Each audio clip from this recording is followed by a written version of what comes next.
Usó las mismas palabras que me escribía en las cartas y telegramas con los que manteníamos el contacto durante las semanas que no nos veíamos. En esos años no había otra forma de comunicarse para cortar la espera y la distancia. No sé cuántas horas estuvimos contemplándonos a la luz de las llamas, que se consumían velozmente a medida que avanzaba la noche. Yo anhelaba que el tiempo se detuviera para siempre, quedarme sumida en esa nube y no bajar jamás a la tierra. A la mañana siguiente, cuando me desperté, estaba sola en una habitación que me parecía pequeña por lo sombría. Corrí las cortinas para que entrara la luz y miré a través del cristal.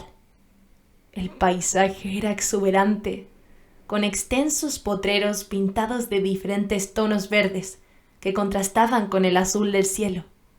Un sinnúmero de animales negros y blancos pastaban plácidamente de un lado a otro. Miré mi reloj y eran las 9:30 a.m. La pieza ahora estaba iluminada y lucía más amplia y acogedora. Contigua a ella había un pequeño baño. Abrí el grifo y el agua salió fría como la nieve. La dejé correr largo rato y poco a poco se fue entibiando. Me duché sin apuro y mientras deslizaba la pastilla de jabón por mi piel, me quedé unos cuantos minutos bajo el chorro para relajarme, hasta que sentí unos golpes en la puerta. Salí de la ducha y me envolví en la toalla. Me vestí rápidamente, recogí mis cabellos con un lazo de la nuca, abrí la puerta y no había nadie. Caminé por el pasillo hasta llegar al salón de la chimenea. Las ventanas estaban abiertas y entraba un estimulante frescor de aire sureño. Olía a campo, una mezcla de humo, pasto y estiércol, que sin embargo me era agradable. El silencio se interrumpió por una bandada de loros que pasaron raudamente, adueñándose de la cima de un gran coihue. Continué por el pasillo hacia la puerta, donde la noche anterior desapareció María. La empujé y ahí estaba la mujer, cocinando para el almuerzo. Buenos días. Buenos días, señorita Maggie. ¿Cómo durmió? ¿Quiere que le sirva desayuno? Gracias, está bien. Puede ser aquí mismo. Y me senté, mientras contemplaba la amplitud de la cocina, con su salamandra a leña y estantes repletos de mermeladas y conservas. ¿Qué toma? ¿Té o café? Café y una tostada, por favor. ¿Le frío unos huevos? Sí, gracias, con esto estaré bien. Mientras yo desayunaba, la mujer me informó: el patrón se fue tempranito a los establos. Tenía que ver una yegua que estaba pariendo y el potrillo venía atravesado. Ancora de estar ahí con el veterinario. Ella hizo un breve silencio para tomar un poco de café en su jarro enlosado y yo le pregunté: ¿usted es de la zona? No, soy más del sur, de Puerto Montt. Vine a visitar a unos familiares con mi taíta y me quedé por estos lados. Vivo aquí desde que don Vicente era chico. Casi lo crié. La patrona falleció cuando él era pequeño y yo me hice cargo de la casa y del niño. Por eso le conozco todas sus mañas. De más grande se fue a un colegio interno y cuando terminó volvió para acá otra vez y se ocupa de todo. Yo saqué mis propias conclusiones sin hacer comentarios. Terminé mi desayuno y le dije: ¿puedo salir a recorrer el jardín? Vaya nomás, los perros están amarrados. De vuelta por el corredor sin cuidado. Salí por la puerta de la cocina y caminé entre medio de unas tinajas con cardenales rojos. En la parte posterior de la casa había una ruma de leña y un gato atigrado en lo alto lamiendo su pelaje. Me clavó sus ojos verdes y ronroneó. Luego continuó con su ornato. Yo me alejé un poquito para disfrutar del lugar. Era una interminable alfombra de diferentes tonalidades que se perdían en el horizonte. A lo lejos me llamó la atención un hermoso ejemplar azabache que corría hacia mí. Su tusa le mecía al viento, al igual que su larga cola. El jinete levantó su mano y me saludó. Aceleró el galope y a los minutos estaba a mi lado. Desmontó con destreza, haciendo alarde de su complicidad con el animal. Luego me contó de la afinidad que había surgido entre ambos desde que lo crió cuando era potrillo.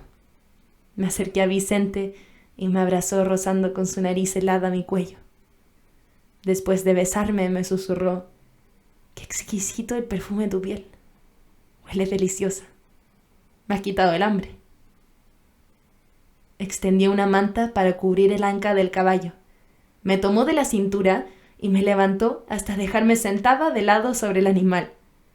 Él se montó de un salto y yo me aferré a su espalda para iniciar el paseo. Cabalgamos por senderos falanqueados de flores y arbustos hasta alcanzar el borde del cerro. Al llegar al estero, nos detuvimos en la orilla a descansar. Deslizamos la manta sobre el pasto y nos sentamos para saciarnos de la belleza del paisaje. Apoyé mi espalda en su pecho.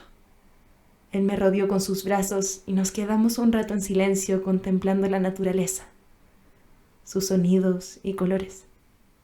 El agua del riachuelo nos relajó profundamente con su mantra y nos recostamos, abrazados. Entre promesas y juramentos de amor, besos y risas, se nos fue la tarde sin darnos cuenta. Volvimos apresuradamente a casa y Vicente ordenó a María prepararnos una abundante once, pues no habíamos almorzado. Era la hora de emprender el viaje a la ciudad para encontrarme con Rina en la estación y regresar a casa. Vicente y yo intercambiamos algunas miradas cómplices, agradecidos por lo vivido y apenados por volver a distanciarnos. Cuando llegamos a la estación, estaba Rina esperándome y tras saludarnos, Vicente fue a la boletería para comprar los pasajes. Abordamos el tren y me senté en la ventanilla para retener su imagen en el andén. La máquina empezó a moverse y ambos levantamos nuestra mano en señal de adiós, mientras un nudo atenazaba mi estómago. Como el tren iba vacío, el revisor, que resultó muy simpático, tras mostrarle los boletos, nos ofreció una breve conversación amistosa para finalmente sugerirnos ocupar el coche dormitorio, donde viajaríamos más cómodas. Nos llevó por un pasillo revestido en madera hasta una puerta muy estrecha. Al abrirla, vimos una pequeña cabina donde había un camarote plegado. Lo desplegó, lo aseguró y se retiró deseándonos un buen descanso. Primera y única vez que ocupé un coche dormitorio tan elegante, con camarotes de caoba tapizados en felpa. Nos parecía viajar en el famoso expreso de medianoche. Al acomodarme en mi cama, visualicé de nuevo la silueta de Vicente alejándose en la estación. Una mezcla de emociones me robaba el sueño. ¿Cuándo nos volveríamos a ver? Un reencuentro inesperado. Antes de mi primer viaje a Puerto Rico, yo tenía la expectativa de regresar en 3 meses, pero la vida me cambió como un remolino y pasaron 20 años hasta nuestro siguiente encuentro, que fue fortuito y en un lugar insólito. Una vez que volvía de Chile a mi casa, la conexión de Miami a San Juan fue cancelada y nos derivaron a pasar la noche en un hotel. A la mañana siguiente me levanté temprano para desayunar. En la entrada del comedor busqué una mesa disponible y de repente me detuve en un tipo que me resultó demasiado familiar.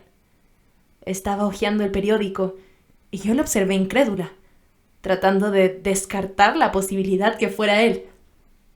Cuando de pronto, como intuyendo los ojos que se posaban tan intensamente en su persona, levantó la mirada para ponerla directamente en la mía. Fue un shock. De inmediato se levantó y ambos caminamos el uno al encuentro del otro esquivando las mesas y sillas del salón. «No puedo creerlo», me dijo. «¿Estás sola?» «Sí», respondí sin aliento, petrificada.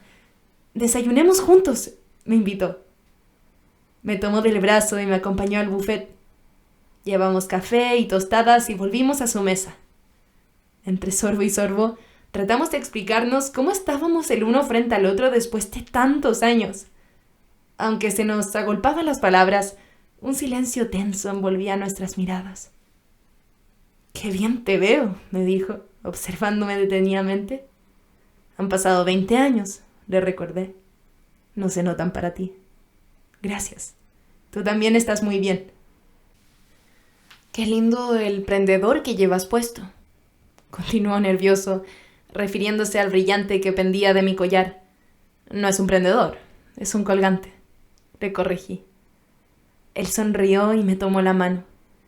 Sin embargo, al mirar mi muñeca, el reloj nos anunciaba que los minutos corrían y debíamos separarnos en breve. Así fue como, con el último sorbo de café, terminó aquella tregua en nuestros desiertos sentimentales.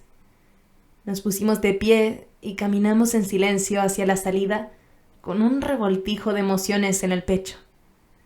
Estábamos junto al aeropuerto y cada uno debía tomar una dirección distinta a sus respectivos terminales. Él hacia Sudamérica y yo hacia el Caribe. Fue ahí que, al despedirnos, me miró con seriedad y tras guardar un silencio que se hizo eterno, respiró hondo y dijo: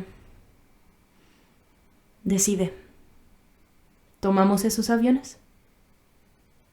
Suspiré profundamente, embargada de un vértigo inmovilizante.